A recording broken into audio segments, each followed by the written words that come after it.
রোদে কিন্তু কোনো ভিটামিন ডি নাই। মানুষের একটা ভুল ধারণা আছে, সেটা হচ্ছে তারা মনে করে রোদে ভিটামিন ডি আছে, কিন্তু রোদে ভিটামিন ডি নাই। রোদ যখন আমাদের এই চামড়ার উপরে পড়ে তখন আমাদের এই চামড়ায় তৈরি হয় ভিটামিন ডি, এবং ভিটামিন ডি তৈরির জন্য সূর্যের রোদকে সরাসরি আমাদের চামড়ায় পড়তে হবে। আমাদের যদি জামা কাপড় থাকে তাহলে কিন্তু ভিটামিন ডি তৈরি হবে না। এই জন্য আপনি দেখে থাকবেন যে বিদেশে মানুষ কি করে, সম্পূর্ণ জামা কাপড় খুলে দেখা যায় তারা রোদের ভেতরে শুয়ে থাকে। কেন তারা শুয়ে থাকে? কারণ তাদের চামড়ায় যেন রোদ লাগে, এই জন্যই তারা জামা কাপড় খুলে রোদের মধ্যে শুয়ে থাকে। আমাদের ত্বকের উপরের লেয়ারে এপিডার্মিসে একটা পদার্থ থাকে যেটা হচ্ছে 7D হাইড্রোকোলেস্টেরল।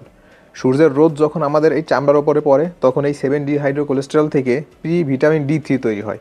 এই প্রি ভিটামিন ডি3 আমাদের ত্বকের যে স্বাভাবিক টেম্পারেচার, ত্বকের যে স্বাভাবিক তাপমাত্রা, সেই তাপমাত্রায় প্রি ভিটামিন ডি3 থেকে ভিটামিন ডি3 হয়। এখন এই ভিটামিন ডি3 কিন্তু সক্রিয় ভিটামিন না, আমরা এটাকে ব্যবহার করতে পারি না।